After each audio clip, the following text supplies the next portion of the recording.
Good afternoon, everybody. I'm Susan Gorin. I'm chair of the Sonoma County Transportation Authority and the Regional Climate Protection Authority. And on a day like this, I'm really glad that we are inviting you to participate over Zoom because, man, it's brutal out there. And we have reports of localized flooding all over the county. So please research the roads that you're going to be traveling, or better yet, stay home unless you absolutely have to be in your car. And don't drive through standing water. You don't want to be one of those folks to see their car float away down the creek. We don't want that to happen. So Drew, let's bring the meeting to order and a roll call, please. Yeah, good afternoon, directors. We'll start with Director Madeline Agramonte. Here. Director Melanie Bagby. Present. Director Delinda Fisher. Here. Director Gerard Giudice. Present. Director Linda Hopkins will arrive later. Excuse me, later. Director Ariel Kelly. Here. Director Mark Landman. Here. Director Esther Lemus. I don't see. Director David Rabbit, who I also don't see. Vice Chair Chris Rogers. Here. And Chair Gorin. Susan Here. Gorin. Thank you so much, Drew. Okay, let's move on to public Drew, comment. I'm also here, Drew. I'm also here. Oh, my apologies, Director Green. No worries. Green. I thought the news would have made me have all your attention. Come on, we're good. And it's a West County lateness problem. I apologize. I also just joined. This is Linda. Hi, Linda. Perfectly timed. We just started the meeting. Glad you could join us. And I just announced that there is flooding all over the county. So hopefully the West County is not floating away. And we're glad that everyone can participate via Zoom on a day like today. So let's move on to the public comment on items not on the regular agenda, but within the subject matter of the Sonoma County Transportation Authority and the Regional Climate Protection Authority. Drew, do we have any public comment? The SCTA RCPA Board of Directors did receive one pre-submitted public comment from a Lori Alderman. I have provided it to the board as well as posted online to the SCTA website. And as of right now, I don't see any members of the public with their hands raised wishing to speak on public comment. Great, thank you so much. Let's move to the consent calendar, and we have 4 items on the consent calendar. 3.1 is the meeting notes from November 8th. 3.2 is to continue to authorize the teleconference meetings in compliance with Assembly Bill 361. 3.3 is the fiscal year 2021 annual audits for Measure M, RCPA, and SCTA. And item 3.4 is the 2022 meeting schedule. And so do we have any comments or questions on those 4 items? If I may, Madam Chair. Yes, Director Fisher. Yeah, on 3.3, I had a question about our investment guidelines and how much money we actually do invest as an agency. If I could, through the chair, I'm going to ask yes. if James can turn on his camera there and give us a sense of the order of magnitude, please.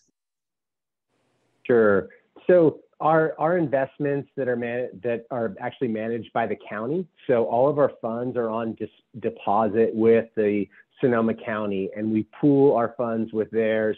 So our investment strategy, what interest we earn on our accounts are all delegated to their authority, and then bring into the larger pot. So if you look at our financials that we have, we'll have fund balances between $40 and $50 million that will be managed in that county pool.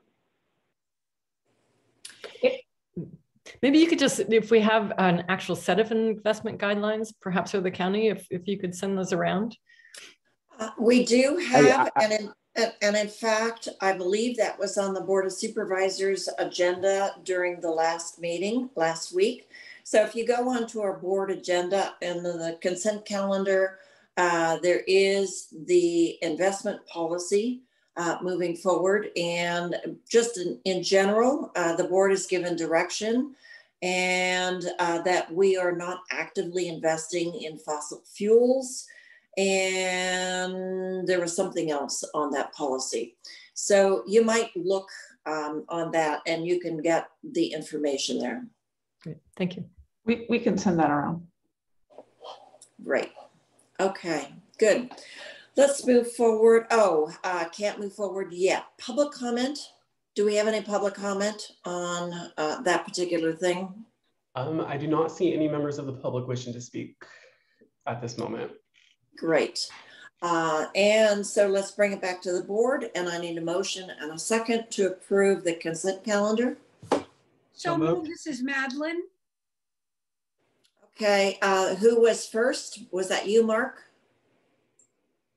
No, who moved? Gerard? I think Madeline did, but I'm happy to second that motion. Okay, Madeline is, and then Gerard Giudice for a second. And roll call, please, Drew. Yeah, Director Agramonte. Aye. Director Bagby. Aye. Director Fisher. Yes. Director Giudice. Yes. Director Gurney. Aye. Director Hopkins. Aye. Director Kelly. Aye. Director Landman. Aye. Director Lemus. Director Rabbit. Vice Chair Rogers. Aye. And Chair Gorin. Aye. Thanks, Drew. Now, let's move on to the regular calendar. And there is a joint SCTA RCPA item, the couple of them. The first item, 4.1, a briefing on the staff roles and responsibilities. We've hired 2 new folks, and I suggested to Suzanne it would be a great opportunity with our somewhat light agenda today to get to know the staff and really understand who they are and what they're doing. So Suzanne, could you help out with that? Start this item. Thank you, Madam Chair.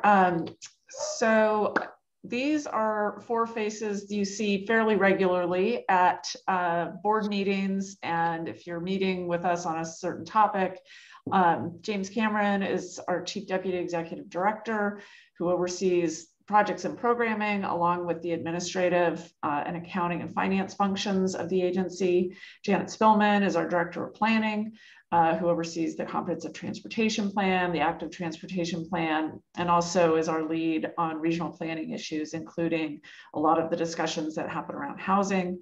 And then Tanya Nareth is our Director of Climate Programs, overseeing all of the climate planning programs, projects, as well as leading the collaborative efforts with our partner agencies.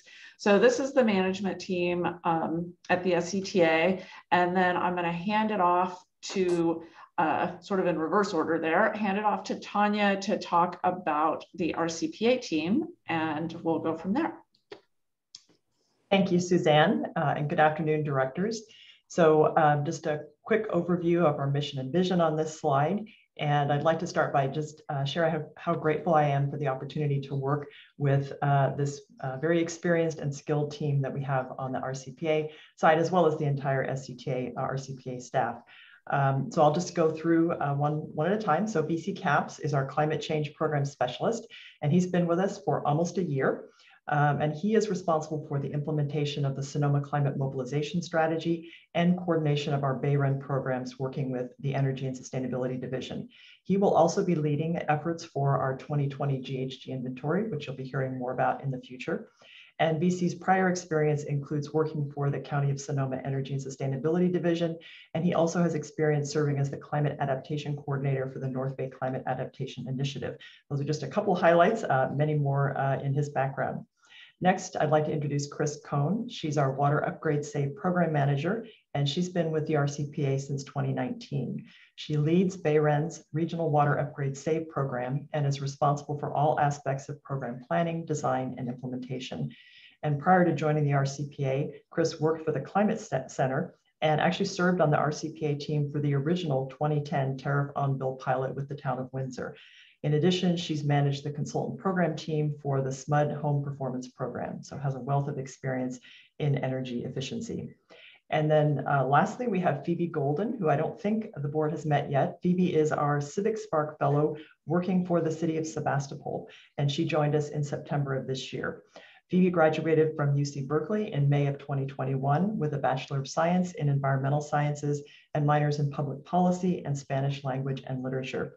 She is responsible for working with the Sebastopol Climate Action Committee to develop a climate action framework for the city, which will be aligned with the Sonoma Climate Mobilization Strategy. And she will also be working on a microgrid pilot project for Sebastopol. So welcome to the RCPA team. And with that, I will turn it over to Janet. Good afternoon. I'd like to introduce my team. Chris Barney is Senior Transportation Planner and is responsible for travel demand modeling, forecasting, data development and analysis, cartography, and geographic information systems. He's currently working on updating and maintaining the Sonoma County travel model, applying the travel model and other resources to analyze current and future travel conditions, assisting local agencies with SB 743 implementation and vehicle miles travel estimation, and tracking and pending and future land development use. He has over 20 years of experience in the field of planning, land use, and travel demand modeling, public works, and GIS. Dana Teray, also a senior transportation planner, has been with SCTA since 2014. Dana manages our travel mode shift program, including regional bike share pilot program, emergency ride home, Commute 37 rideshare pilot program. She also manages funding programs for active and low carbon modes, including the Transportation Fund for Clean Air, Transportation Development Act, Article 3 for bicycle projects, and the Coordinated Claim for Transit Funds. Dana's planning work is focused on active transportation modes, the Transit Integration and Efficiency Study, and the upcoming countywide Active Transportation Plan. Dana staffs the Transit TAC Advisory Committee, TTAC, Countywide Bicycle and Pedestrian Advisory Committee, CBPAC, and the Transit Paratransit Coordinating Committee, TPCC, and is working with the local bus transit operators on transit integration. Both Dana and Chris put in many hours on the Comprehensive Transportation Plan, a multi-year project done entirely in-house. We also manage the Sonoma County Safe Routes to School contract with SCBC and the Vision Zero Action Plan. And with that, I turn it to James.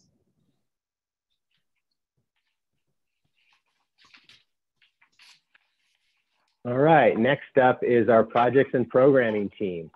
So while we are pursuing our vision and aligning our work with our guiding principles, we implement our mission statement, which is to work as a collaborative agencies of cities in the county to work together to maintain and improve the transportation network. So we do so by prioritizing, coordinating, and maximizing the funding available to us, and by providing a comprehensive countywide planning, which Janet just touched on. So David Raperta is our Assistant Director of Projects and Programming and joined the SCTA in October of this year. He's responsible for managing contracts, funding programs and financial models, reviewing plans and documents, performing project management in support of SCTA and RCPA projects, and coordinating with state, regional, and local partners. Prior to joining SCTA, David was the manager of the capital programs for the San Joaquin Regional Rail Commission. And prior to that, he was an associate planner for the San Joaquin Council of Governments. In his spare time, he likes bicycling, hiking, and playing board games. The next member of our projects and programming team is Shauna Gaz. She's a senior in projects and programming. Shauna came to the SCTA 16 years ago after working for Caltrans as an archaeologist and environmental planner for 7 years at Caltrans Bay Area. She's been involved in implementing and the reporting of Measure M since she joined the SCTA, and has also been responsible for programming and monitoring millions of dollars in federal aid to our jurisdictions. With that, that concludes the presentation of our projects and programming team. So we could move to the introduction of our administrative team, which supports the entire SCTA and RCPA crew. So these four individuals work collaboratively across our entire organization, providing an amazing level of support. starting out with Marge, who's our department analyst. She's worked for the SCTA for 18 years. She supports the management team with financial operations, budget preparation, financial reporting, accounting, fiscal year-end activities, audits, which were in your board packet today, labor cost accounting, and database management. In addition to her financial duties, Marge also acts for representing us with administrative services as our liaison to human resources, payroll, and information systems that we contract with the county to help provide. Fun fact about Marge is that she was hired to the SCTA in 2003 as Suzanne's executive assistant. So next on the admin team is Susan. Susan's our contract manager bookkeeper and has been here for 5 years. She routes many of SCTA's and RCPA's agreements and maintains our contracting log and database. She also prepares the incoming invoices for all the program managers across both organizations and processes them for payment in EFS, our financial system. Susan also prepares many of the SCTA and RCPA reimbursement billings. She provides great customer service and is an asset to our department. Next up is Drew. Drew you see every month. He's the clerk of the board, as you know. He's been with SCTA for 5 years now. He enjoys his role supporting his colleagues and the board of directors. Drew takes pride in making all public meetings run smoothly and efficiently. Drew was born and raised in Santa Rosa, graduated from Sonoma State in 2015, and interned with state and local governments prior to joining the SCTA. Drew also spent a year as an exchange student living in a medieval southern German city. Outside of SCTA, you'll likely see Drew hiking our wonderful parks, jogging along our pathways, cooking for family and friends, or practicing German with his 3 cats. Last up is the newest member of our team, Ross McClendon, or Clendenin, excuse me, Ross.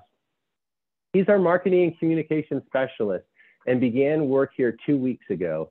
He's excited to be part of the team. His role is to support SCTA and RCPA by managing communications, outreach, content creation, and social media efforts.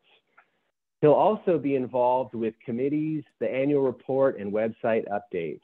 Ross's career has been centered on marketing and communication for over 10 years.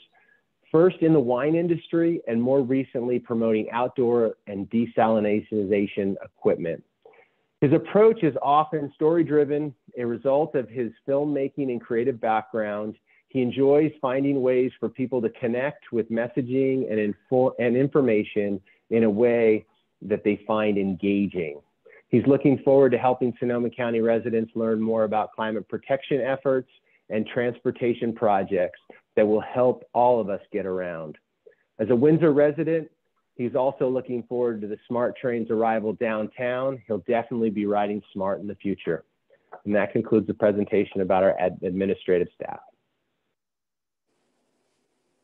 If I could, Madam Chair, I just want to sum that up by saying we're not a huge team, but we are a team that collaborates a lot. So while you see some SCTA and some RCPA, there's so much, I don't want to say overlap because that makes it sound like it's duplicative, but there's this integrative work that we do together, and the team was stronger and all the more efficient for us. So I think that's sort of a message I would leave you with about the importance of a regional entity like the SCTA and RCPA.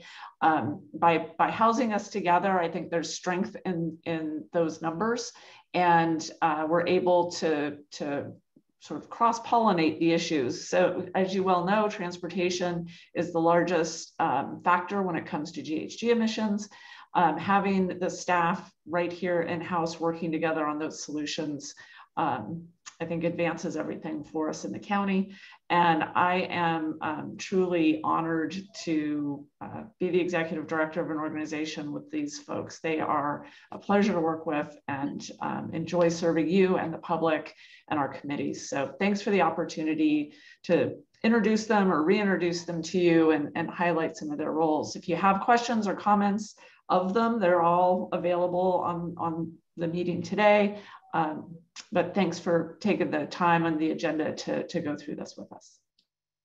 I'd like to welcome the two newest members of the SCTA RCPA team, David and Ross, to the organizations, plural.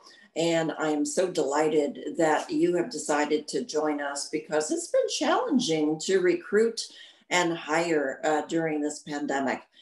The executive committee met previous to this meeting and we had a good conversation and I'll report on that in a little bit. But one thing we did talk about was the fact that, yes, we are operating under the SB, the legislation that allows us to have teleconferencing.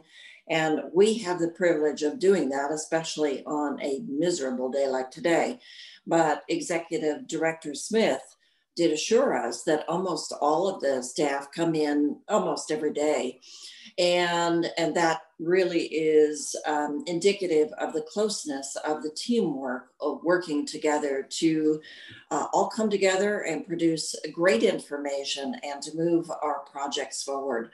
So hats off to all of the staff. And I think it was great to have a get to know you conversation and understand the organizational structure of the organization SCTA and RCPA. So let's open it up to the board for comments, questions, and Delinda, I see your hand raised. Thank you. Just had a quick question about the staff report on page, what says 122. There was a graph that you provided, 2 columns under the background, and one column was current and one column was future, but I wasn't sure what that was referring to, if you could enlighten me. Oh, you're muted, Suzanne. Happens to the best of us.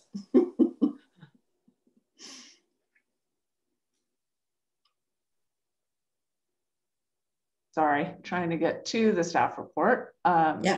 Hold on 2 seconds. So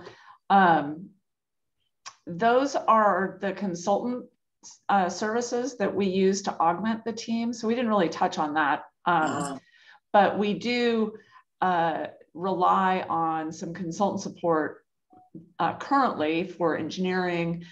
There's some work that Chris gets support from Fair and Peers for travel modeling.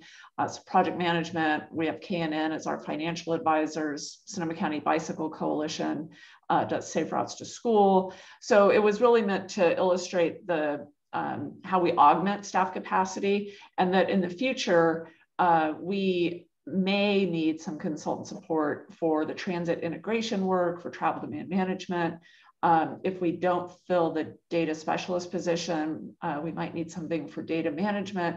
And if we get the Caltrans grant for the active transportation plan, then we would bring on some support for bike planning. Great, thank you for that. And do we have any other comments or questions? And I don't see anybody, anyone else's hands raised. Drew, do we have any public comment on this agenda item? Excuse me, I don't see any members of the public wishing to comment on this item. Okay, great. This is, I believe, an informational report, and it does not need an approval by the board, but I really appreciate all of the incredible staff work. You are a well-oiled machine, and to get us the information that we need in order to make the policy decisions and the budget decisions that we make each month. So thank you so much. And I know we may have different directors being appointed by the councils as of January and February. So I've asked Suzanne to schedule a little orientation for new board of directors to really become acquainted with who we are and what we do and the great staff working on this. But for those of you who'd like a refresher, contact Suzanne and let her know that you're interested in having more information on the detail of the behind the scenes work of the great staff. Okay, let's move on to the next item, which is the board discussion of the work plan and vision for 2022. Director Smith, take it away. Thank you, Madam Chair. So each year we put together a work plan to identify the tasks that we know we need to accomplish based on board direction, contractual obligations, work that we know is coming at us from whatever direction.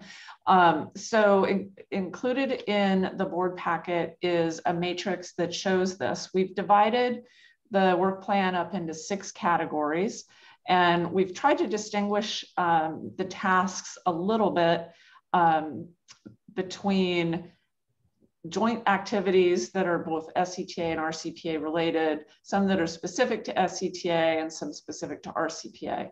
But before I get into that, I just wanted to point towards the other attachment to the staff report, which is kind of our overall work plan structure. Our sort of reason for being is we plan, we fund, and we implement. Those are the functions of the SCTA. And in order to do that, we have to collaborate or coordinate with our partners in the county, all of the jurisdictions and countywide agencies like Sonoma Clean Power or the Open Space District. We also advocate and work with both the regional and the state level, as well as the federal level, on funding and policy issues and provide local government perspective on that. And then there's the administrative function that you saw the administrative team that we have. But there's a lot of contract management, financial modeling, budgeting that goes into our work.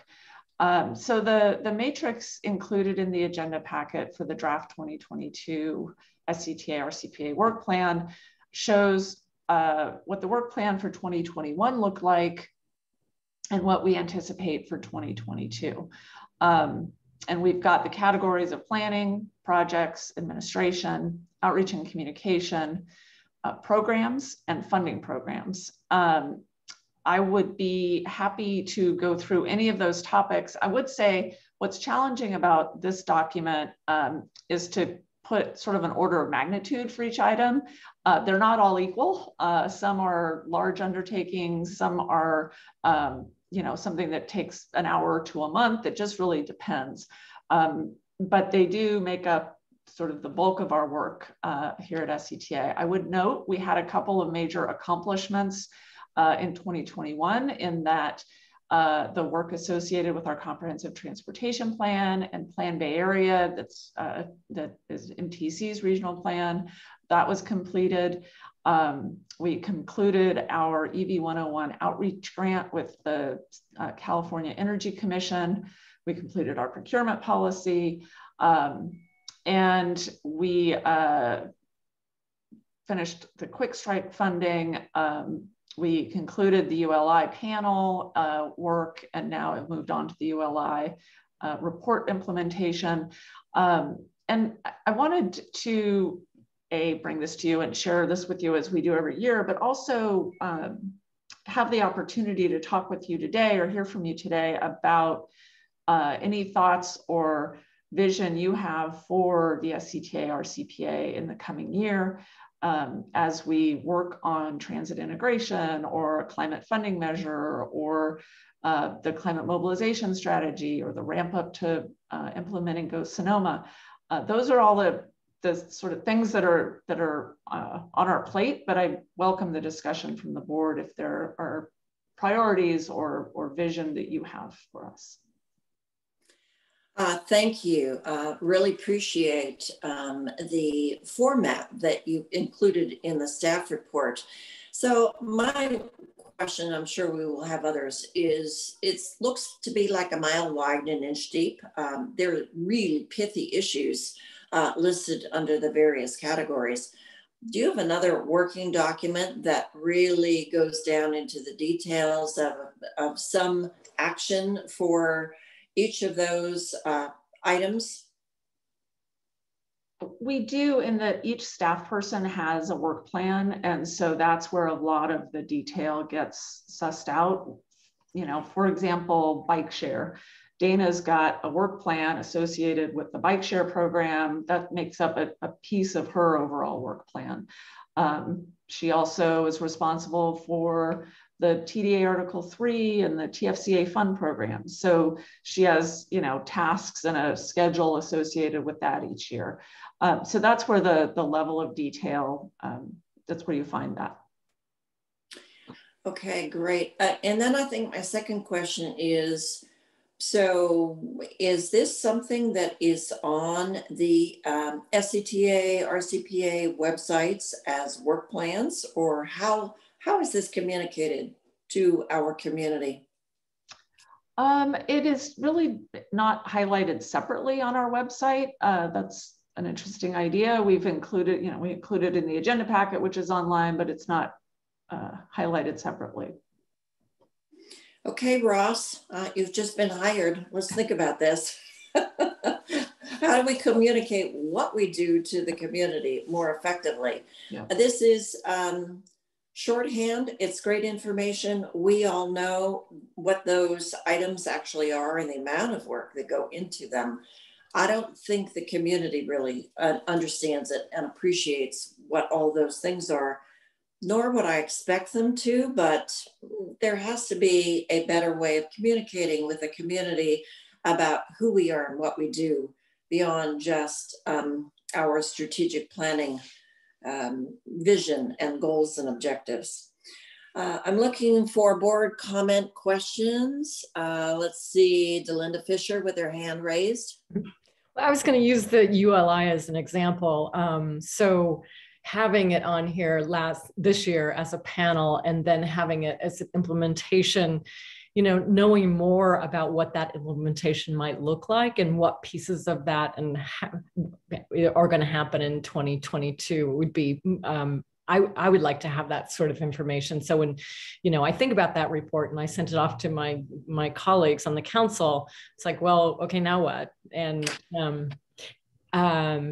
also, you know, just keeping fresh in our minds, even though we don't have a lot of funding for RCPA, but you know, that again, for us as Petaluma, we have this climate neutrality goal by 2030, and really trying to figure out how we take those pieces of our plan and apply them to the SCTA, and perhaps we'll have those conversations more in the executive committee at our next meeting since we started to today, but really trying to figure out how to make that happen more quickly. Thank you. Okay. Thanks, Delinda. Any other comments? I'm not seeing any hands raised. Okay. I know that, and Suzanne, let me. Director Kelly has her hand. Oh, thank you. Director Kelly.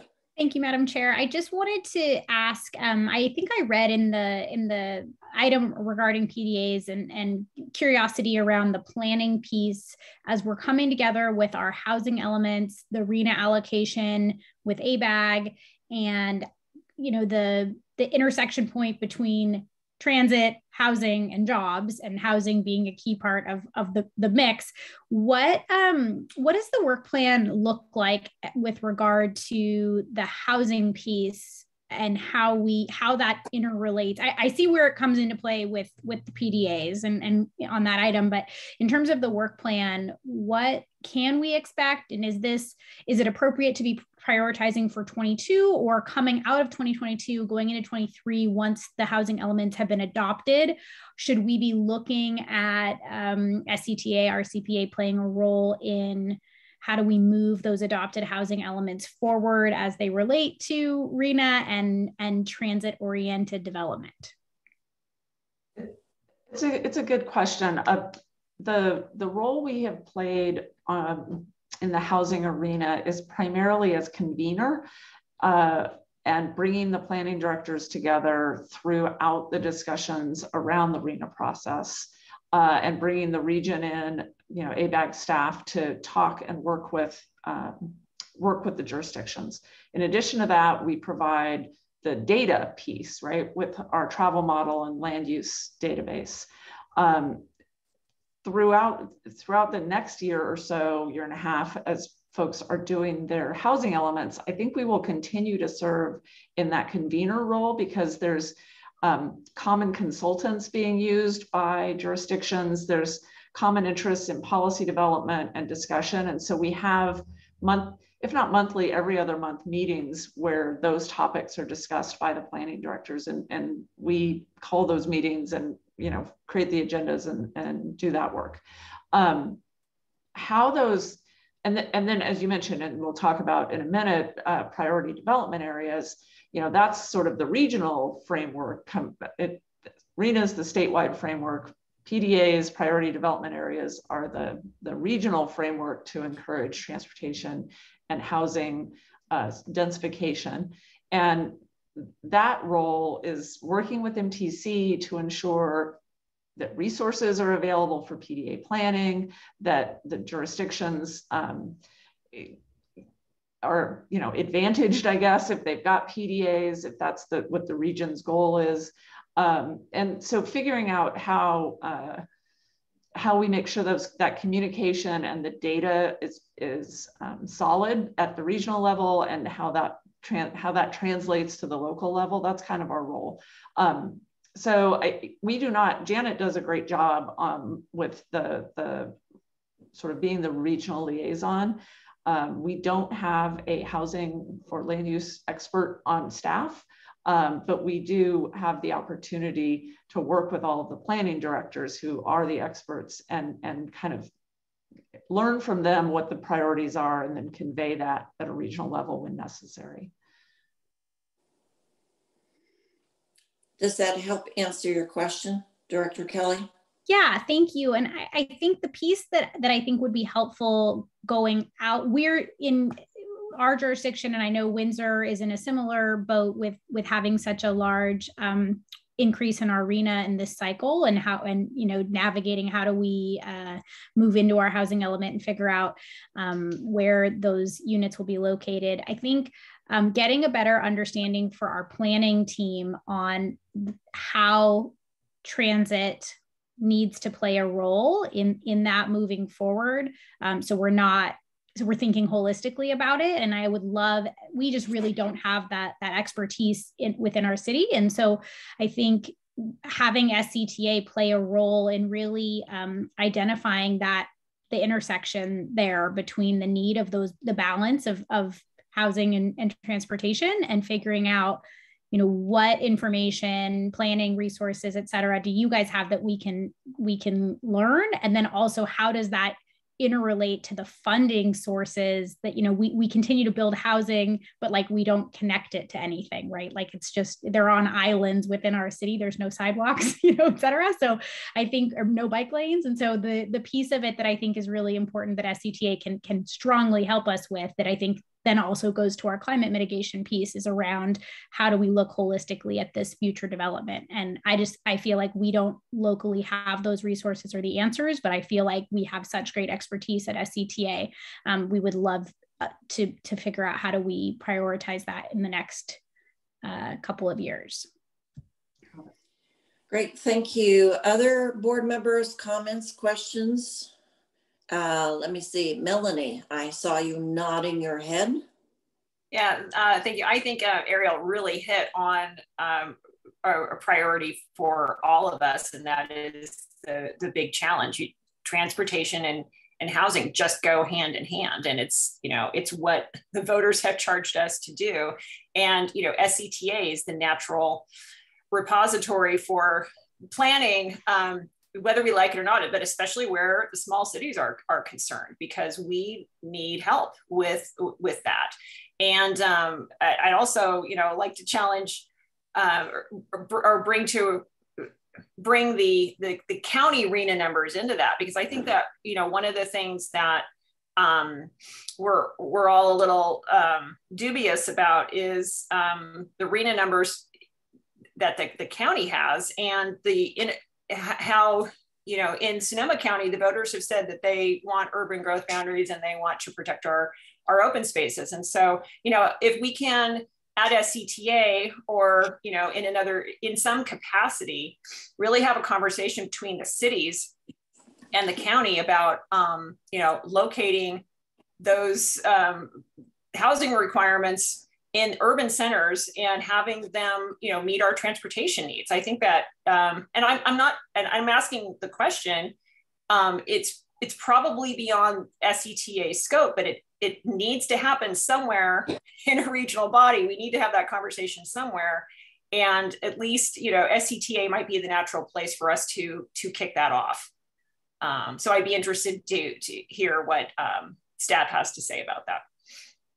Well, let me just say, representing the county, Linda and I are sort of representing the county. The director, Tennis Wick, did appeal to ABAG regarding the high number of units assigned to the unincorporated areas for many of the reasons that you just talked about, and it was denied. So I'll let you write a letter to ABAG. Madeline, did you have a, oh wait, staff, did you want to comment on or answer Melanie's question or comment?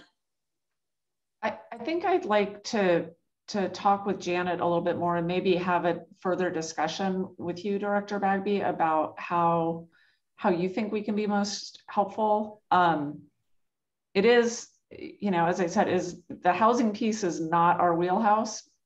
We know it's kind of like, I'm not an attorney, but I play one on TV. Like I can work my way through a meeting on housing, but I wouldn't want to pretend that I'm the expert to answer how best we can tackle what you're talking about. So let's have a further discussion and see if there's something more we can or should be doing. Okay, great. Madeline, did you have a comment or a question? Sure, just a comment. It's interesting with housing. You know, we're going to actually start our housing element kickoff very soon. I think we might be late. But with respect to Sonoma, I can't speak on behalf of other small cities, but some of the incentives for transportation hubs and housing go to larger cities. Our transportation hub is possibly 3 people at a bus stop. So it almost, I feel there's some kind of an inequity there. I don't even know how anybody would figure that out. But, you know, we still travel through the county and down to San Francisco. And so I don't know, it doesn't see, it's not, I think, the responsibility here, but it's just something that I try to say because it just does not benefit us in any way. Thank you, Madeline. Delinda, did you have another comment? I just want to comment about our use of acronyms. If I'm a new member of the public, I would have no idea what RENA and ADBAG and all the other acronyms actually mean. So I don't know how to help that, but just raise that awareness for the 39 people in the audience. And it's like, what are they talking about? I think we need some closed captions on the bottom. Yeah, there you go. And Suzanne, are we going to schedule an opportunity to have more of a look on strategic planning next year? I think that's something, especially on the SCTA side, that could be valuable. We did a strategic planning effort with the RCPA, I guess it's 2 years ago now, but we didn't do a similar effort with SCTA, although I guess one could say the Go Sonoma process was somewhat strategic planning. I do think as we look towards implementing that program, there would be some value to and as we do things like our active transportation plan, having the board sort of hone in on a strategic plan would be helpful. I know that there were many comments this year from board members and community members about more thoroughly integrating our climate goals into our transportation planning. And perhaps that is something that we can really focus on during a strategic planning workshop. What prevents us from doing that? What is the function of the various plans that we have for transportation, and how can we blend the two or integrate the two a little bit closer, especially with Director Hopkins chairing our climate ad hoc. We're going to want to look for opportunities to create some action steps that will help us with both the climate mobilization strategy as well as SCTA comprehensive transportation planning, or the active transportation plan moving forward. Are there any other comments or questions? Yes, Mark, I see your hand. Just very quickly, want to suggest being acronym heavy is always a challenge. It's not just a challenge for the public. I think it's a challenge at times, even for us who work regularly with this. I believe we've asked this question before, but there's one answer I would like to suggest from another board that many of us serve on together that is also rather acronym heavy and jargon heavy, and that's Sonoma Clean Power. And we were challenged by one of our original Board of Supervisor members some years ago to help with that. And the best thing we came up with, and I think it is somewhat helpful, is we created a short list of acronyms, no more than a page and a half, 2 pages, I think. Very capsule description, the acronym, what it is. And we have that at the beginning of every packet. So anybody who's remotely interested will probably look at that packet at least, and the answers can be found there. So just a suggestion, it would be a lot of work to put together, but it would be a one-time thing to do, and then only occasionally, hopefully, would we have to add to it, because hopefully we aren't getting too many more acronyms, I would hope. So just a suggestion for perhaps the future. Thank you, Mark. I really appreciate the suggestions. And I bet that former supervisor was Shirley Zane, who was allergic to acronyms. Director Zane did challenges from time to time, that's true. But you know, she had a couple of good ones, and that's a good result we still have. It's a good thing. I don't see any other hands raised. Drew, do we have any public comment on this item? Yes, we do. I see 2 members of the public who wish to speak. Let me get that ready. All right, we're going to start with Steve Bertelbaugh. Steve, I've permitted you to speak. You may start when you unmute yourself. Thank you, Chair Gorin and members. Steve Bertelbaugh. I happen to serve on a statewide committee for the Sierra Club that deals with transportation and land use. And I want to say that Sonoma County is really fortunate to have made the decision to have the RCPA along with the SCTA.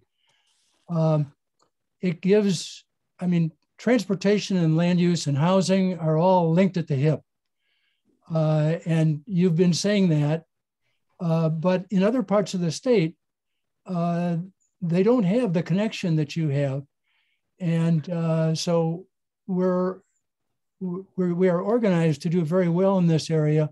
It's going to take a lot of work, but having this group together that's able to convey information back and forth from cities on a regular basis to one another and to the county, and to deal with this terrible problem that the arena numbers have confronted us with is really going to be very helpful. I think this is going to be a model for the rest of the state. So onward. Thank you. Thank you, Steve.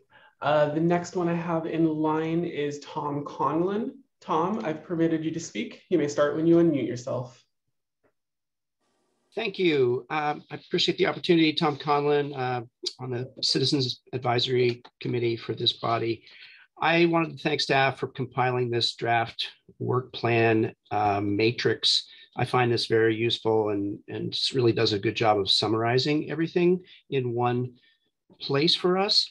I do support the comments from several of the board members suggesting that maybe a little access to more background on these things could be added.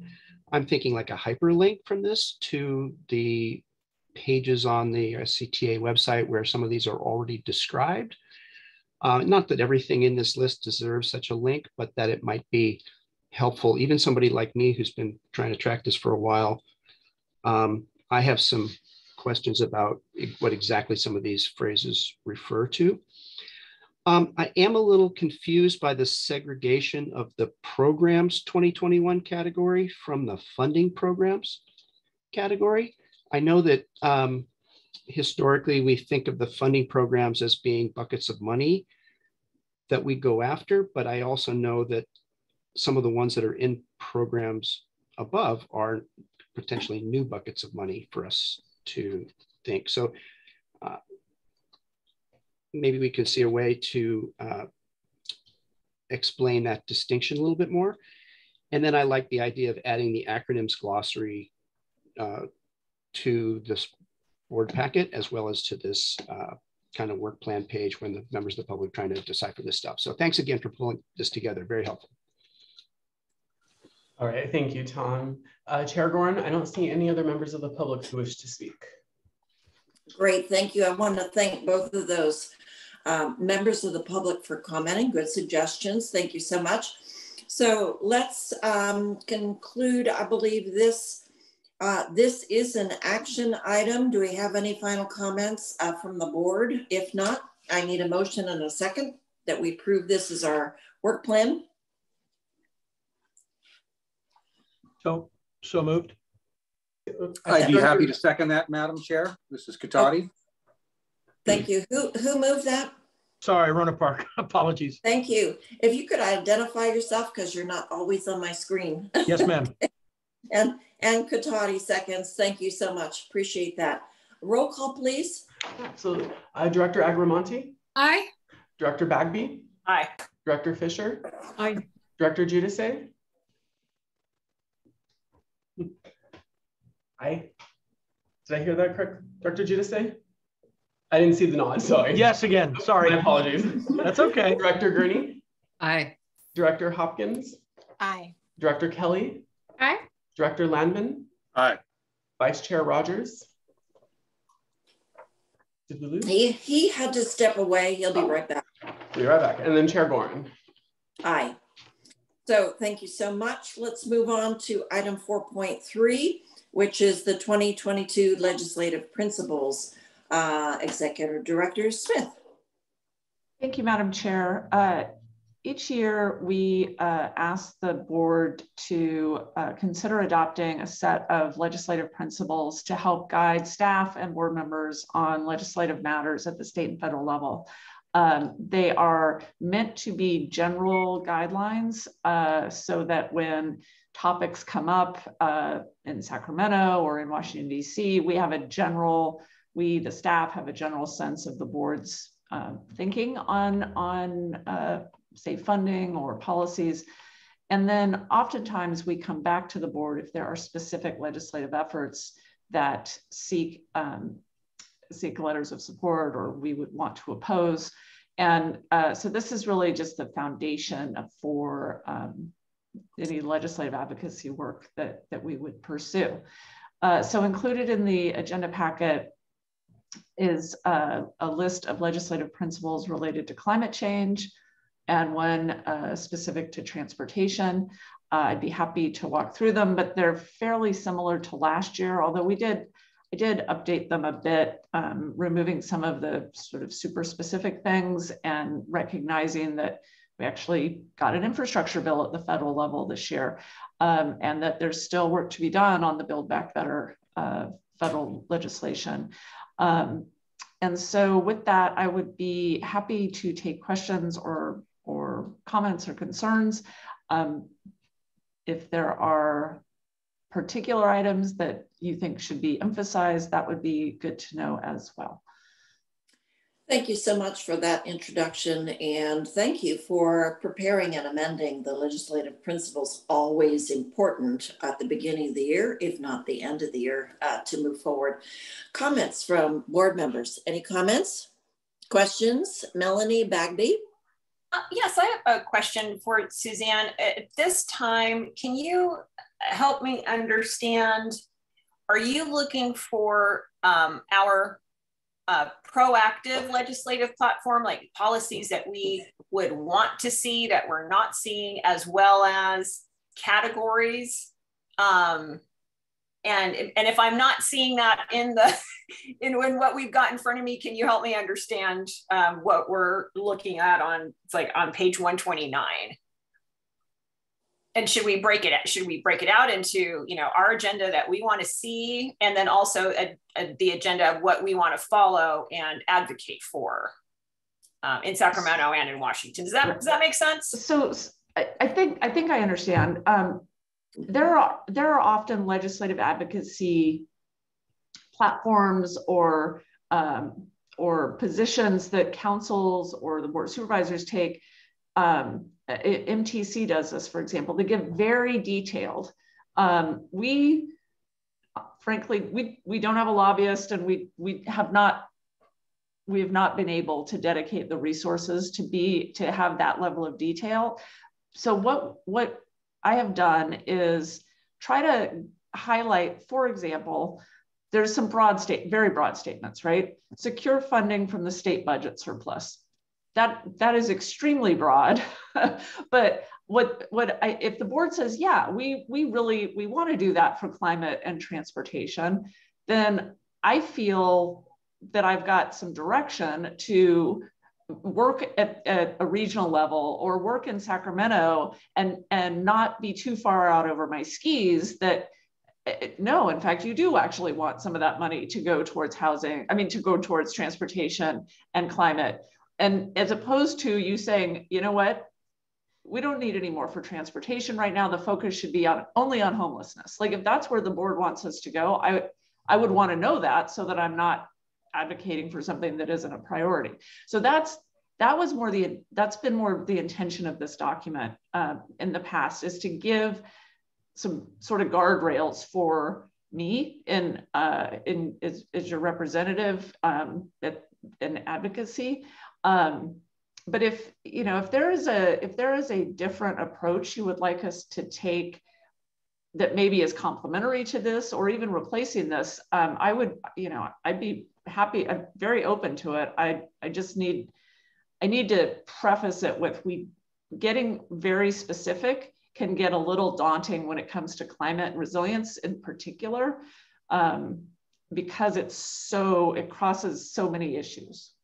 Let me just give an example. I'm not saying I'm advocating for this, but it's like one example that I think has come up a lot in this board, especially for small cities, is, and it's something that we were just talking about, and that is that transportation and housing planning dollars aren't called out specifically in here, but might be something that we're saying that is a big hole where, cities are concerned.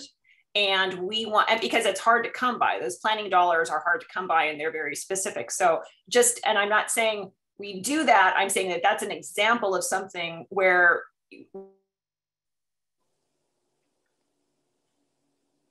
I think she froze.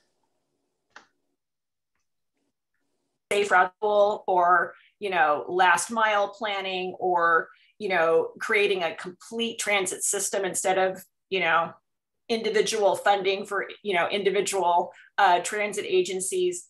Those are the sorts of things that just kind of keep coming up. And is this an opportunity for us to put that on our platform and say, hey, Sacramento, you've done planning grants before. We have found them to be very helpful, and they're really essential for us to spend the money well that is going to be available at the state and federal level. So that's just an example. And I'm sure other board members have other ideas. And so, and that might be what you're saying is too specific, but it's just one idea. If I could, through the chair, honestly, that's exactly the kind of thing I think would be helpful to know in here, that's a priority. Funding for planning, for transportation, housing, that isn't hyper specific. Where I get worried is like very specific policies related to grid reliability or, things that are just going to be, I would be reliant on, say, Sonoma Clean Power for that. Okay, then I'll go ahead and throw it out if you don't think it's inappropriate. and see if the board wants to support that. So, okay. Any other comments, questions? And I see Mark with his hands raised. I think Delinda had her hand up before, Madam Chair. Oh, I'm sorry. Go ahead. Thank you, Mark. I think if we just align our strategic priorities with this legislative priorities, we'll get there. And I would say the priority is really funding for climate, because that's what we don't have. And whatever piece of that we can get, basically. And I want to comment that This item number 5, support policies that integrate equity, health, and climate, feels a little like a tack on, and wondering how we can integrate that into the rest of it. And no offense to the tack on, I mean, it needs to be there, but I think it needs to be integrated into everything that we do, right? Because it is so much a part of our plan. If I could, you are correct in that we had a conversation with our Citizens Advisory Committee, and they rightfully identified that we didn't address safety and health, and that we didn't specifically call out equity. And the manner in which that was included was very general. So I do think that can be better reflected across policies. But in the turnaround to get this to you, I wanted to make sure we incorporated it so that it didn't get lost, but also and that it was acknowledged. Right, and I agree. I think we can raise safety to one of the more critical funding needs that we do have. Okay. Other hands? Mark, yes, there you are. Thanks for your hand. I think it's helpful. You got a lot of windows to look at. So yeah, just a quick point. I certainly agree with staff's suggestion that this needs to remain a general kind of list rather getting into great specificity, and I'm completely supportive of that. One small area I might diverge slightly, I just want to put out as a suggestion. I noticed, for example, on page 130, under transportation as legislative principles, and bullet point 1, we talk about working to implement the new federal infrastructure bill, and then go on at the bottom to talk about measures that align with local priorities for a number of things, including SMART. And while certainly that should be part of it, I wonder if it would be worth calling out completing SMART's line in Sonoma County, supporting, or something along the lines of supporting SMART and completing its line in Sonoma County. That's been brought up to the board numerous times. I think I've heard general support for it. It is a challenging thing to do at a time when there's potentially, surprisingly for what we've usually seen, perhaps some more funding for that. It might be good to have that ensconced there. So when we ask for it, when we fight for it and push for it, we can say it's right here in our legislative priorities. I just want to put it out to staff to see if that seems workable, if there's any caveats that might come up, or any of my colleagues. So that would be my suggestion, at least. Thank you, Madam Chair. Okay, any other board comments, questions? And Linda. Thank you very much. And this might be getting a little bit ahead of the agenda because we do have the climate funding ad hoc report out. But I just wanted to call out, I think, the excellent synergy between that work and item 4 on the climate change legislative principles. And I just want to sort of check in with staff too, because it sort of says options may include, and we've been kind of doing some brainstorming work that I think we'll have an opportunity to share with the full board in a little bit that might go beyond some of those options. So I assume, again, this is sort of the idea of this is a general principle, and we can definitely sort of make things more specific or come up with more creative options that can then move forward for support and for legislative advocacy. Is that correct? Absolutely. And I almost took all of those examples out because I worry when you put examples in that then it sounds exclusive, that that's not the intent. And then if you don't put any examples, then it's unclear maybe what the general statement means, but absolutely it's flexible. Perfect. Sounds great. No, I think it's helpful to have those concrete examples, but I agree that having a list then makes you want to add to the list. So I will try to avoid that impulse, and we can just let the record reflect that, you know, there's flexibility design, and we look forward to supporting whatever funding strategy works for the board and for the community. Thank you, Chairwoman. Okay, I do think we need to move on. Thank you for all of your. Director Giudice has his hand up. Okay, Director Giudice, and then briefly, we have a number of other things we have to get through. Thank you, Chair, and I apologize for the late entry. You know, having some type of an advocacy day where we all go up to Sacramento might be a good idea in absence of the fact that we don't have any lobbyists, but some targeted goals, maybe prioritizing those. And then as a group going up and really starting knocking on doors, I think that can be very effective. And it can be very effective probably when we start talking about funding for the climate ad hoc which is next on the agenda. I think we should be aggressively lobbying our state governor for these types of resources that we need. So just a thought. I'd be happy to participate. Hey, there's a surplus, I hear. Let's spend it in Sonoma County.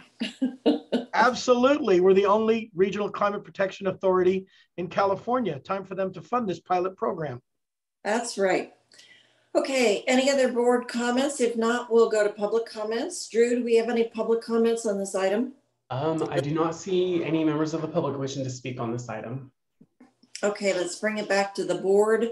We do need, and there were good suggestions for amendments and consideration moving forward, but we do need a motion and a second for action on adopting our legislative principles. So moved, Linda. Second, Chris. Okay, great, thank you. It's been moved and seconded. Roll call, please. Drew. I think she wants clarification. Madam Chair, I just want to clarify, and we're adding Smart to Cloverdale and an item highlighting the need for transportation housing linkage funding planning funds. And it sounds like that is fine with the board. That's what they wanted to do. Great. And Melanie, does that mean we're done with this? You are persistent, you are effective, and yes, we're going to get it done one of these years. Okay, Drew, roll call, please. All right, Director Agramonte. Aye. Director Bagby. Aye. Director Fisher. Aye. Director Giudice. Yes. Director Gurney. Aye. Director Hopkins. Yes. Director Kelly. Yes. Director Landman. Heck yes. Vice Chair Rogers. Aye. And Chair Gorin. Aye. Thank you to the board. Thank you for staff for assembling this, and always a moving target, but we appreciate everybody's motivation and movement on this.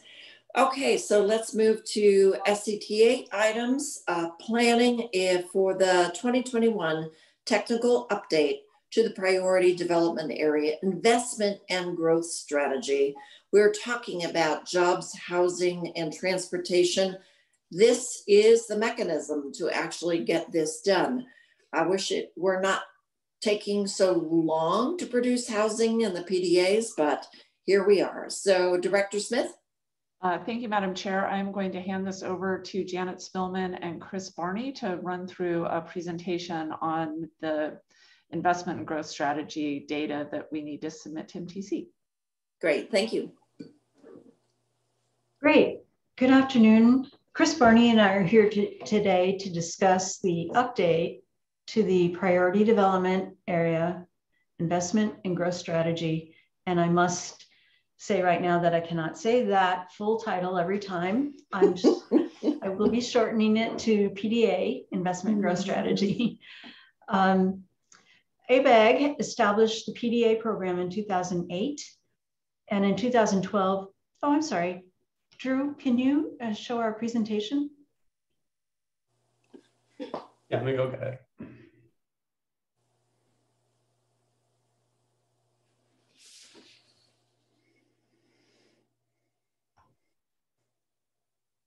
It's better with pictures. I got it, Drew. Oh.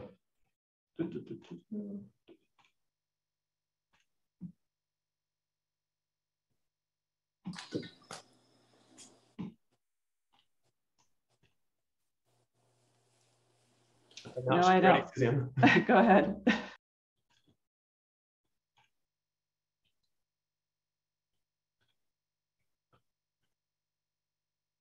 Okay. There's that.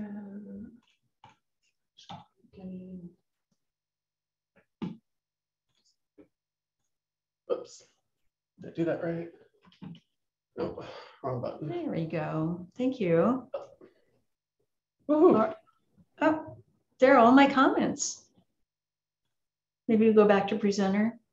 There we go. Thank you, Drew. All right. Off to a great start here.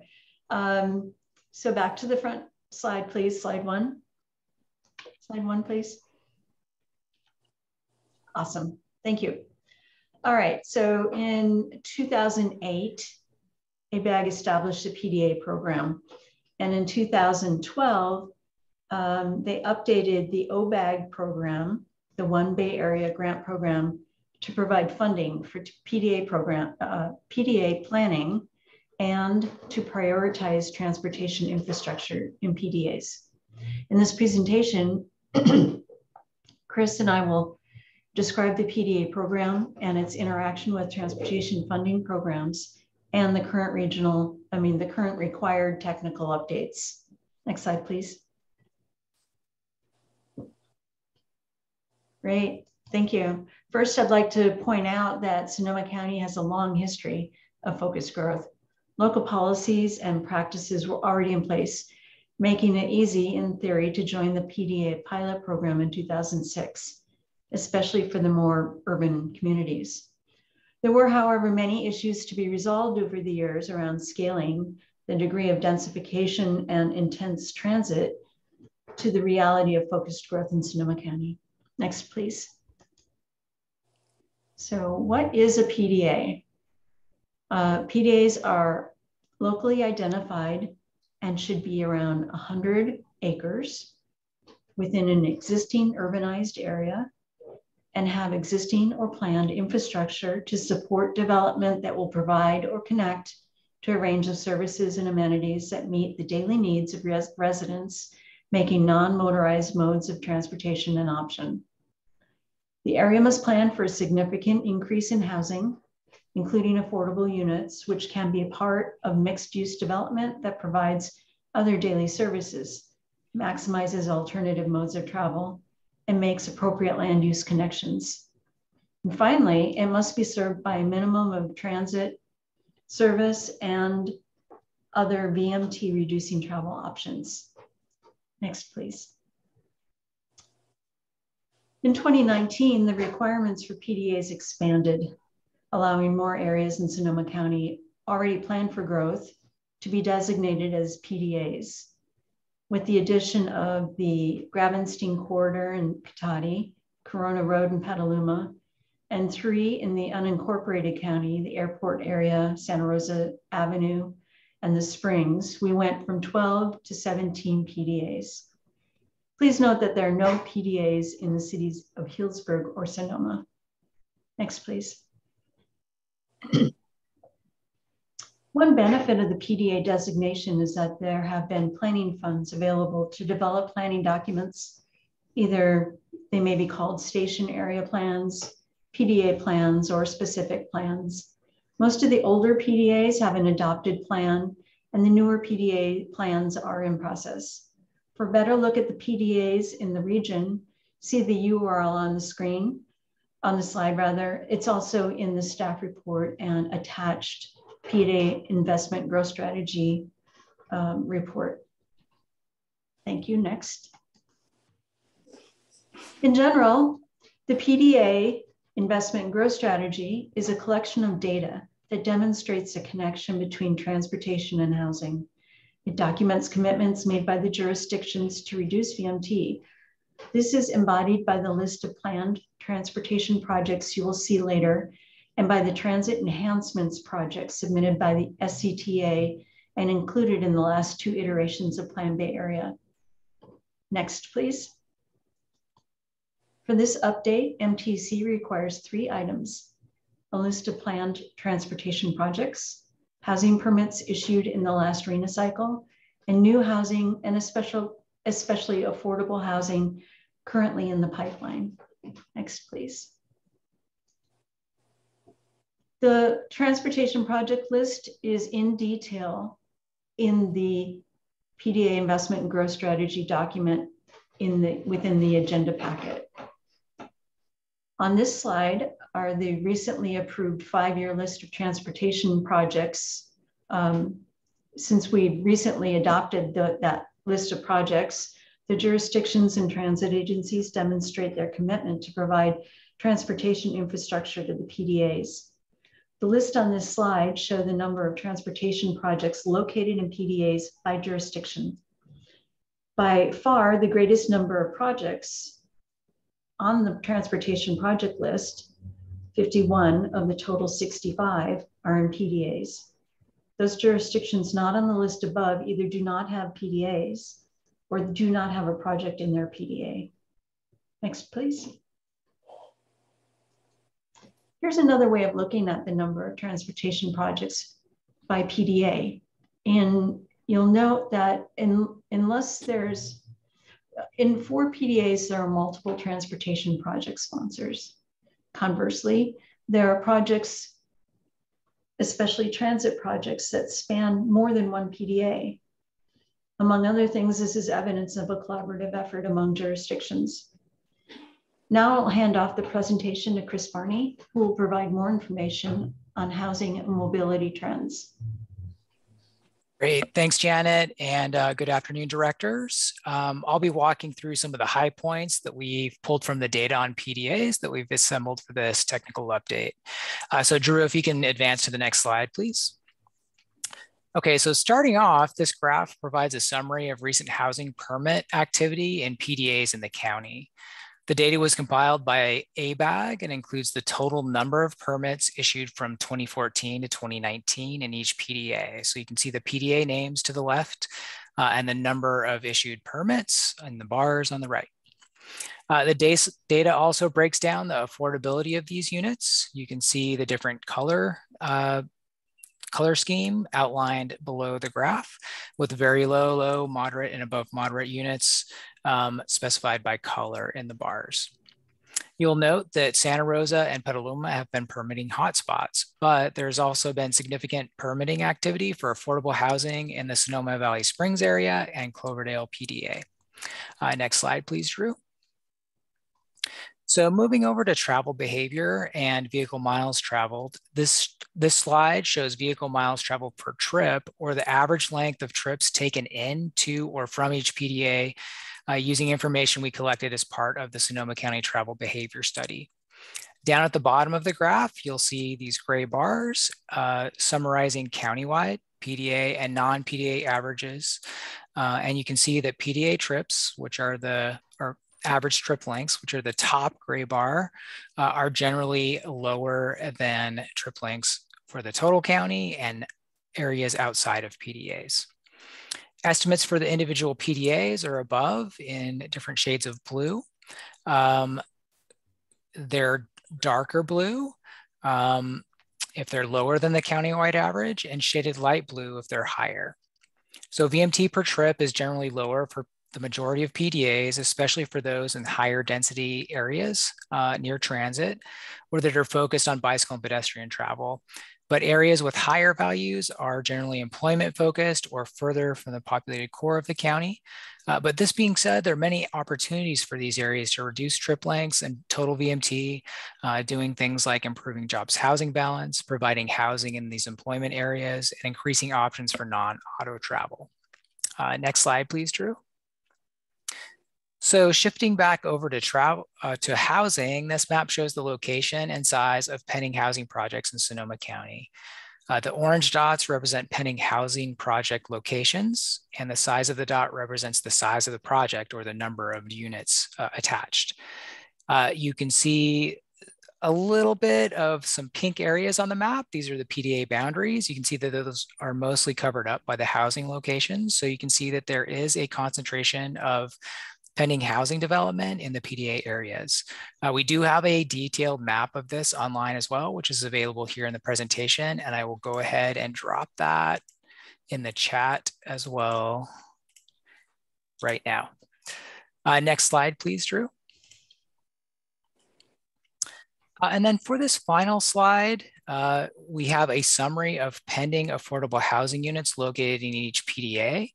And if you look down at the bottom, you'll see the total of 4,700 units, and about 2/3 of the pending affordable units in the county are located currently in PDAs. So as I said before, this is a high level look at the high points in the data that we've pulled out as part of this technical update. There is more detail in the report that is attached to the agenda. And I'd encourage you to take a look at that if you're interested in more detail. With that, I'll go ahead and turn things back over to Janet.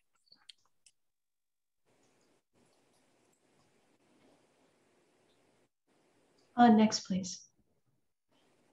So thank you for your attention to this presentation about the technical update for the priority development area investment growth strategy. I'd like to point out that in the agenda packet, there is mention of attached supporting documents. There are a number of supporting documents listed there, and deciding that that probably wasn't a good way to present this to the board, we incorporated them into one document that is next in the agenda packet, which is the actual report that we'd like your approval for to submit to MTC. Thank you very much. Great. Thank you so much for that report and information. I really appreciate that as the as the supervisor representing one priority development area. And we helped, Suzanne and SCTA helped to get some planning grant funding for the springs in the area. And now there are times that I said, what was I thinking? We've now been in this process of developing a specific plan for about, let me see, 6 years. There have been fires, and there have been power shutdowns and COVID and just and threat of litigation, just a few things to make our lives interesting. But I guess, Janet, and I know I've been involved in some of the planning efforts in Santa Rosa. And Chris, I have to say, I was driving along College Avenue, and all of a sudden there was this 3-story building that just popped up. And I said, oh, I think that was part of maybe the station area plan for Santa Rosa. So there's a lot of things happening in Santa Rosa, not so much in the Springs area. But Janet, are the priority development areas, and thank you for the great report and the linkages, they're not always well accepted. And so are there some areas or some PDAs that are more accepted and more favorably supported by the community than others? It's generally been easier for PDAs in already dense, comparatively for Sonoma County, already in dense areas. It's been a much easier lift than the communities that don't have that densification. Yeah, for sure. And I'm finding that I assumed that the Springs area is a dense place, not like Santa Rosa, but pretty dense. And boy, it's been really challenging to move that forward. Supposedly, Permit Sonoma will be completing that by the end of the year and or early next year. And we have not seen the airport specific plan, but I know that's been controversial as well. Chris, in general, let me ask you, how has the city and the residents in the city accepted some of the density that were incorporated in the specific plans and the PDAs? Are you asking me, Madam Chair? I am. Chris Rogers, not Chris Barney, Chris Rogers, Vice Chair. Just wanted to clarify, just wanted to make sure. There are two Chris's, you're right. The answer is completely dependent on whether or not they live next to that project. Everybody is very supportive of denser housing in Santa Rosa in general. And when we do the specific plans, generally people understand what we're trying to accomplish and why. When those projects actually come forward, as I'm sure everybody else deals with, suddenly there are very good reasons why that's not the appropriate project for that appropriate site. Yeah, Chris, you had raised, Chris Rogers, Vice Chair, you had raised your hands. Were there other comments or questions that you wanted to make? Yeah, Janet, first of all, just thank you so much for the report. It's really instructive to see everything sort of laid out for a complete picture of what's happening around the county, since I know all of us tend to get a little bit of tunnel vision on what our own councils and boards are working on. Just one thing coming back from our team, from the Santa Rosa perspective, in the report, there's referenced a number of different times the Hearn Avenue project as being part of the Santa Rosa and Mendocino PDA, and that makes sense because of where it's located. But we also don't want to lose sight, our community doesn't want to lose sight of why that avenue or that overcrossing is so important, and that's the connectivity for the Roseland community. So the Roseland PDA is obviously separated than the one that it's listed as, but in terms of the community that it serves both. And so I don't know if there's a way for us to have that reflected in the document. It was suggested by our staff that might help in terms of also continuing to get funding for that critical project. And obviously that was one that we brought forward, SCTA did, that ended up not being funded last year. And I know that that's called out in the report. But I did just want to mention that it serves a really critical portion of our community that has strived for and is now seeing some of that investment that we talk about from an infrastructure perspective. And it'd be nice to at least reflect that in the report. Okay. Thanks, Chris, Vice Chair Rogers. And Ariel Kelly, you had your hand raised, followed by Gerard Giudice. Thank you, Madam Chair. I had a question for staff. I think this presentation, thank you, Janet and team, for helping to lay out not just where are the PDAs and what do they look like on paper, but then how does this interplay between housing, affordable housing, and VMT reduction in those regions or in those specific PDA areas. So I'm curious, when we are evaluating projects, say OBAG 3, when the One Bay Area grant cycle number 3 comes available, I'm trying not to use acronyms, in 2022, when we are identifying whether or not a project exists within a priority development area, are we also, is what you're putting forward, is it not just in a PDA, but is there affordable housing and VMT reduction within that? Because I'm seeing some of the PDAs that are listed on the report that don't necessarily, I don't want to say score high, because all of these projects areas are important, but they're not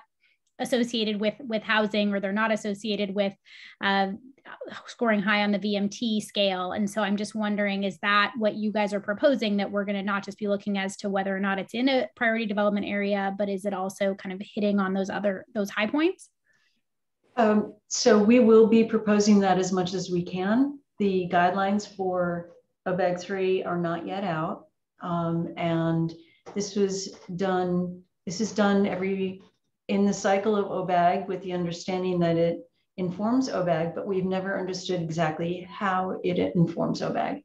So I kind of left that out of the presentation because I don't have good answers for that yet. Okay, and I was using OBAG as an example of an upcoming funding cycle, but maybe that was a bad one to pull out of the air. And I did want to share, I know that, oh, sorry, Suzanne, did you want to comment on what? Well, I was kind of curious if part of what you were asking is related to some of the PDAs, priority development areas, have, I don't know, their vehicle miles traveled number is higher than others. And if are you asking if we would look at sort of the ones that do better with vehicle miles traveled as a criteria to evaluate projects, or? Well, I guess I'm looking at the list, and you know, for example, one of the Windsor PDA areas, there is no affordable housing in that area, and I'm just looking at them, you know, if we're just in the scoring criteria as one of the 2 cities who does not have a PDA, and have, you know, we are now looking at applying for and hopefully adopting a PDA in Healdsburg. We have the highest increase of housing allocations in our next cycle on a percentage basis than any city in Sonoma County. So we need to get our act together and getting with housing.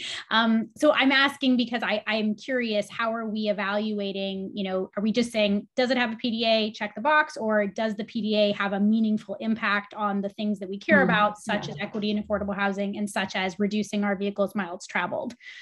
So without having an exact answer, because we haven't developed the criteria for the 2021 SCTA funding program that includes One Bay Area grant and other fund programs, I think, though, the criteria would be things like, are you in a PDA, yes or no?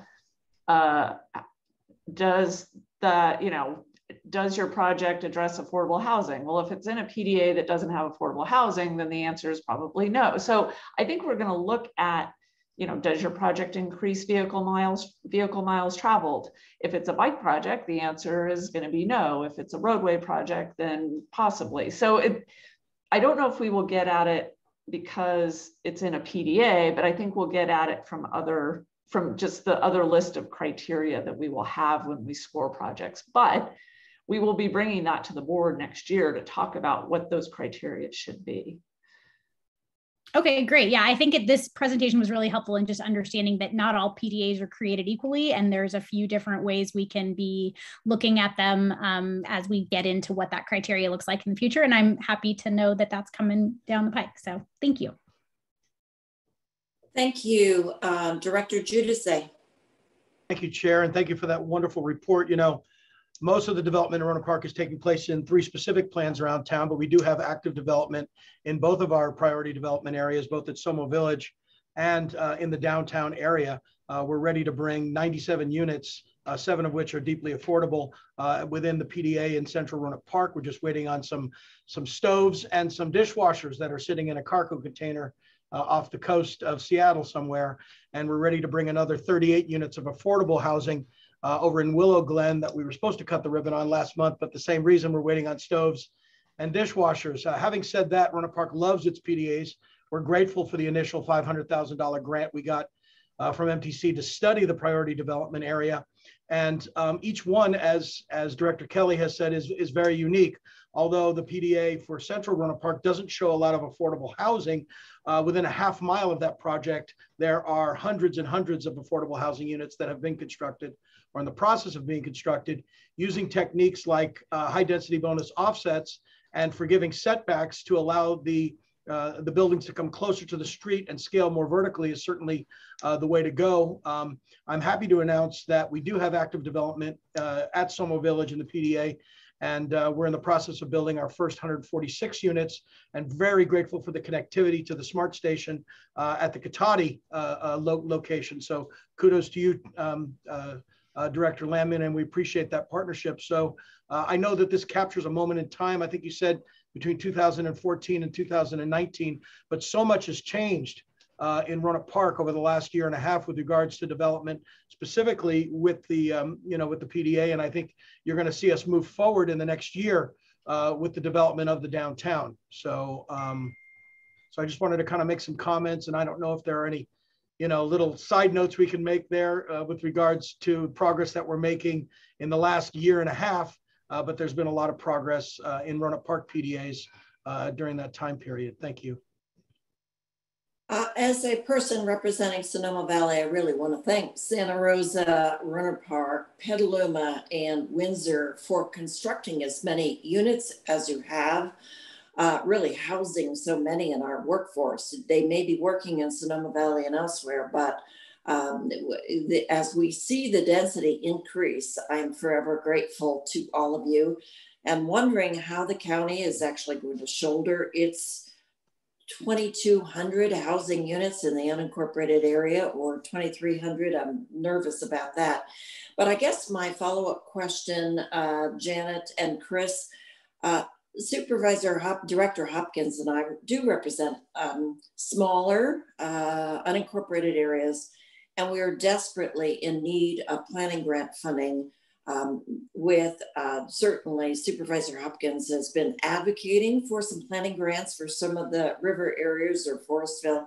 We can't add much housing to those areas, but we desperately need some planning to help those communities. And as SDC might eventually develop, the smaller village of Glen Ellen just north will need planning grant funding for transportation, pedestrian safety, bicycle connections through there. Is there any possibility of funding for some of those smaller communities?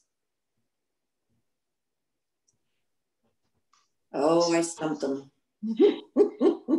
So the PDA program is probably not the program that will help you with this. PDAs have that strict definition of being ready and able to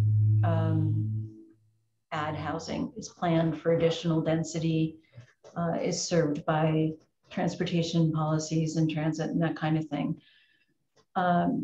We have been looking for other transportation, or rather planning funds, and your planning department may also have some insight into that as well. And thank you. Yeah, and I see Linda Hopkins, Director Hopkins, with her hands raised. I was waiting for you to raise your hands, Linda. Go ahead. No, I appreciate it, Chairwoman Gorin, and I think you raised a really good point. I definitely was still trying to look for. We don't have PDAs in West County outside of the core of Sebastopol, but we do have RCIAs, the Rural Community Investment Areas, which they kind of moved away from.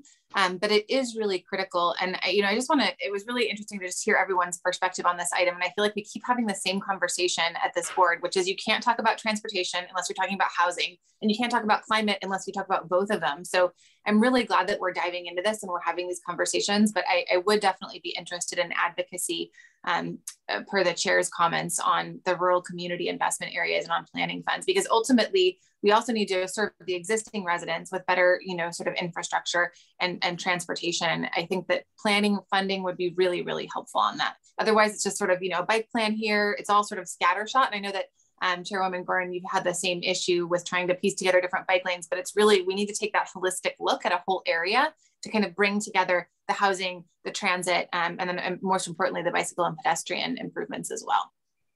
And I couldn't have said it better. We had this conversation with the authorization of Measure Double D. You cannot have, it's very, very difficult to create complete streets on narrow county roads. It's also very difficult to get people on their bikes or walking unless they have safe access to do that. So, and anything that we can do to create some planning funding for some of those smaller unincorporated communities, let us know, because I think there will be a couple supervisors and someone.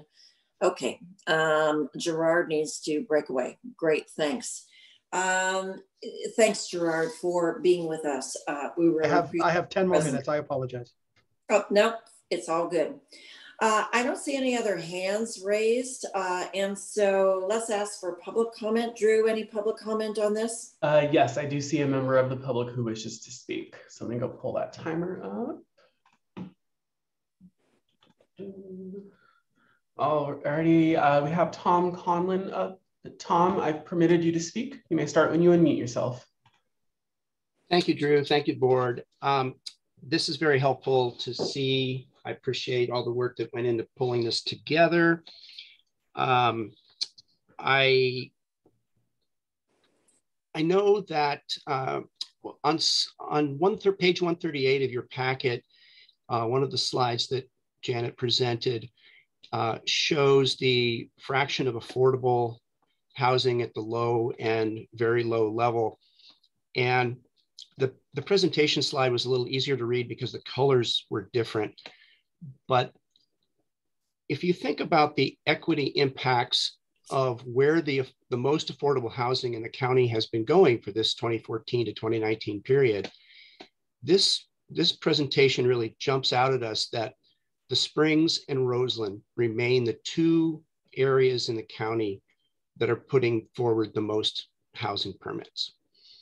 And one of the concerns that my neighbors have had here in unincorporated Sonoma Valley, just north of Sonoma, the city of Sonoma, is that the affordable units are being placed in this, historically have been placed here and are continuing to be placed up here. And while the specific plan is asking for more of that, it's been very difficult to explain to my neighbors the need for housing when they don't actually see the transit system functioning in a way that makes it easy for them to get their lives, make their trips by any means other than a private automobile. So I hope that in terms of equity, I hope you'll think about prioritizing transportation investments in these areas. It's true that these two communities do already commute and use alternate means. They have lower VMT.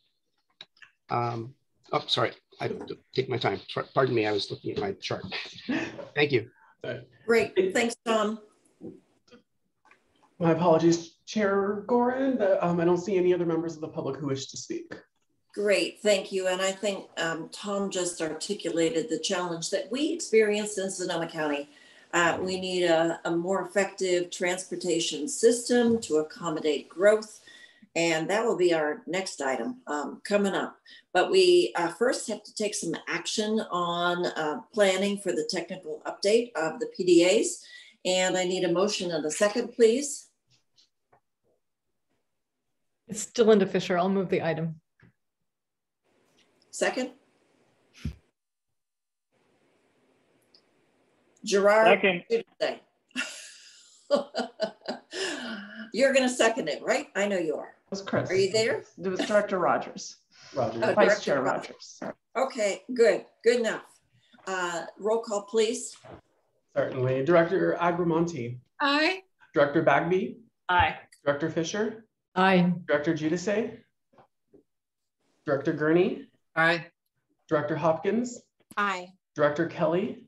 Aye. Director Landman. Aye. Vice Chair Rogers. And Chair Gorin. Aye. So thank you all. Good discussion. And I agree. Please, Janet and Chris, thank you for your information. This is a really, really helpful piece of information for us. Okay, let's move forward to transit, the future of transit. Oh, I just provided a segue for you, Chris. Can you give us a report out? Madam Chair, I'm sorry. Yes. Could I interrupt for just a second? Yes. And ask the board members who are still here, if you could turn your camera on and smile for a second. We need a group shot for our annual report. I meant to do that earlier. So and Suzanne we'll add people who aren't here, but she was going to do that. And I said, how are you going to do this group shot?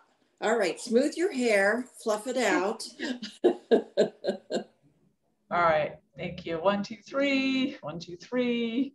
James is taking them. Okay, great, perfect. Thank you. Okay. I know, I mean, I do screenshots, but they're usually, people are doing weird things with their faces. So hopefully that didn't happen. Okay, now Chris, we're ready for a report from the Transit Ad Hoc. Thank you for being here. All right, thank you so much. So we actually really had sort of a short feature of Transit Ad Hoc on our last one. We did receive some information from our partners, not just checking in sort of on where they've been at in terms of implementing the TIES study with what I'm going to call really good results. We've really appreciated the feedback from folks and really want to say thank you to Petaluma Transit, Santa Rosa City Bus, and Sonoma County Transit for really taking the effort seriously and really leading the way. But they also gave us a quick update on some of the federal bills that are working their way through, what type of funding we should expect in our jurisdictions, or what they're working with MTC on, as well as gave us sort of an update on where each of the transit networks are in terms of building back their capacity and also their ridership. So for example, the one that I have off of my notes obviously is Santa Rosa. It was reported back to us that we're back to around 80% of our total capacity in terms of rider routes that we are running, and that about 60% of our ridership has returned back to the network, and 100%, interestingly enough, 100% of the student riders that we had prior to the pandemic. So students are definitely riding a little bit more than they were. With that, I'll see if Suzanne had anything else that she wanted to add, but it really was just a check-in sort of meeting for us and do a little bit of catch-up coming out of the holiday. Chair Rogers, I don't have anything more to add. We are scheduled we'll schedule the next meeting in January, and we are still working through the process with MTC on contracting for the funding, but we should have that all ironed out for the February agenda for the board. And I would leave it at that. I really need to thank you, Vice Chair Rogers, for agreeing to chair the future of transit, because I do think that's the future of SCTA in large part. And also thank the many members of SCTA who participate regularly. I'm nominally on the committee and I seem to miss more than I attend. So I thank you for all of your work. This is really essential. And this is an information item. It's not an action item. Board, do you have any comments or questions for the ad hoc? And I'm seeing no hands raised. Well, again, thank you, Chris. The community thanks you. I thank you. Great job, everyone. Now, another report under RCPA, and need to thank Director Hopkins for agreeing to chair the climate ad hoc and exploring funding options. So Chair Director Hopkins, report. Thank you very much, Chair Gorin. And you know, I swear that I took notes and they're at my other office, which is my real office, my home office. But you know, I do want to start out by saying this is one of the meetings that I really look forward to all month and all week. It's a great group of people, so much positive energy.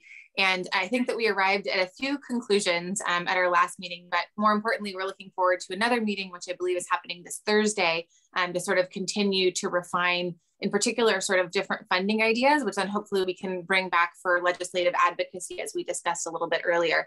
But we decided not to try to squeeze this, you know, fit sort of a round peg into a square hole, or whatever the saying is, by sort of smushing it in with, you know, a wildfire sales tax, or, you know, with the ag and open space, but really to look at something independently. And also to try to not do this sort of too soon. And so to really make sure that we have time in order to engage the community and look at kind of a further time horizon, even though we know how urgent the matter is and how quickly we need to move. We also want to make sure that we are going slow to go far, so that we actually really engage with our community stakeholders and build an initiative that everyone has a sense of ownership and pride over when it finally goes before the voters. So we talked about, you know, community stakeholder engagement and kind of commencing that work.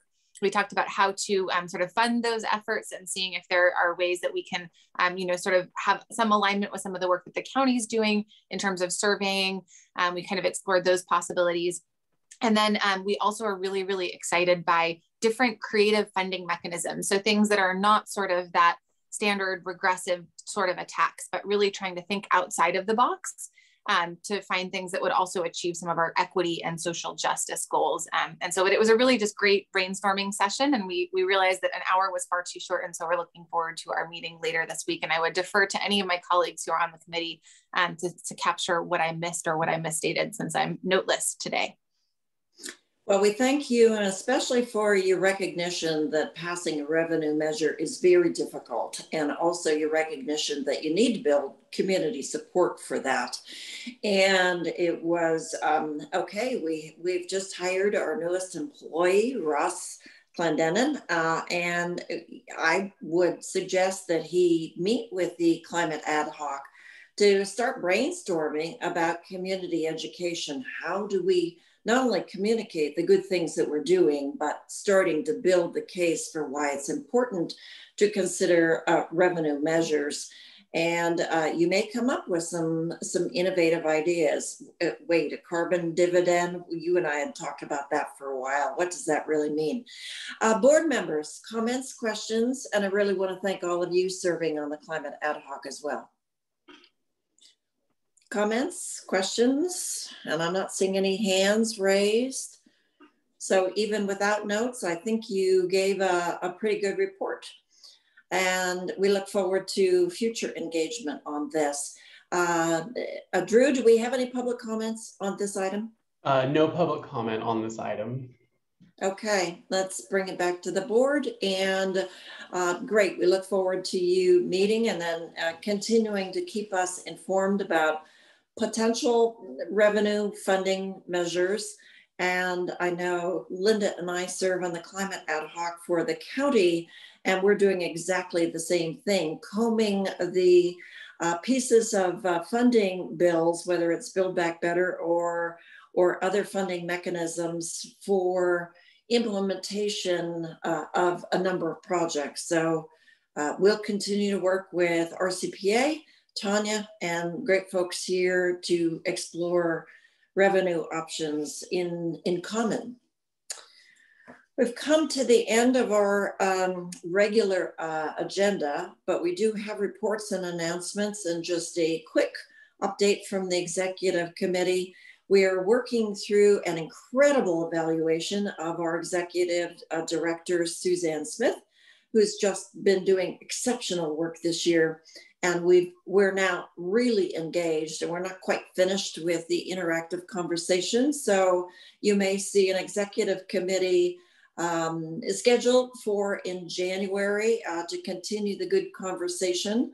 And we want to thank Suzanne with her incredible work with all of the staff. I think, and we can talk about and have a lot of accolades, but the reality is I don't think we would have passed Measure Double D last year without the excellent staff and community support for Suzanne Smith and the efforts that you have made outreaching to all of our partner organizations, our cities, special districts, certainly regionally, state, and nationally.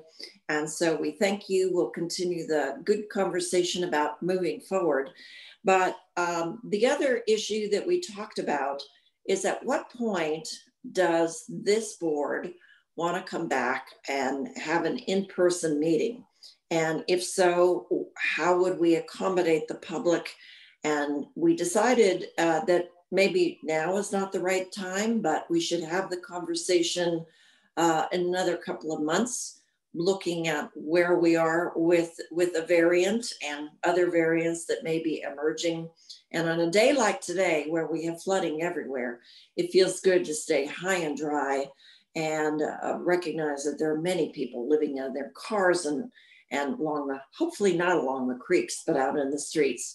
And this kind of weather brings me to the recognition how fortunate I am and all of us are to have warm, dry homes and to be engaging in the community on really important issues. So executive committee, any other things that you want to talk about? Anything that I missed? Executive Director Smith, we had talked about not having a January board meeting. Are we still sure that that's a good thing to do? If I could, Madam Chair, I'd like to confirm that later this week. I want to get back with staff and make sure we don't have any contracts or action items that absolutely have to happen in January. But it looks like I would say it's about an 80% chance we won't have a need for a January meeting. And so that would put us into the second Monday in February for our next meeting. Thank you. And I will be giving up the chair position at that time. So one of you need to start lobbying. If you want to become chair of SCTA, it's so much fun. You too can have the power. And we do have a number of reports included on our agenda packet. I hope you take the time to read through the reports. It really speaks volumes about the good work that our staff is doing and our community members are doing. Thank you all for volunteering to be a part of SCTA and RCPA. And unless there are any other comments, let's adjourn the meeting a little early. Madeline? Yeah, I'm sorry. I just have one quick thing. I'd like to let you know on Wednesday night, a consent agenda for City of Sonoma. They are going to adopt a resolution authorizing city manager to execute an agreement with Substrate Inc. for construction management, inspection, and materials testing for the Friar Creek pedestrian and bicycle bridge. Thank you. Yay. All right. Thank you to the board and for Madeline to make sure that that project is included. Yeah, I'm going to let you advocate for a couple of my projects because, man, they're not in. I'm sort of a nudge, or somebody said nudge. So Nudge. I'm good. You have to get the pronunciation correct. Thank you, Madeline, for bringing that up to speed. I want to wish you all a very safe, here comes Suzanne. Wait, Director Fisher has her hand up.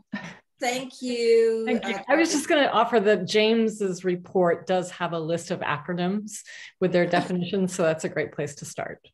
All right, great. A good recognition of, gee, he put that together so fast. I want to wish all of you, and including the great staff at SCTA and RCPA, very safe and happy holidays. Hopefully you'll have an opportunity to gather small gatherings with your family, friends. Be safe, wear masks, and the masking is coming back. We don't want to have any more surges than we've already have. So be healthy, be safe, and Happy New Year to all of you. And we'll see you all in February, maybe. Happy, bye-bye.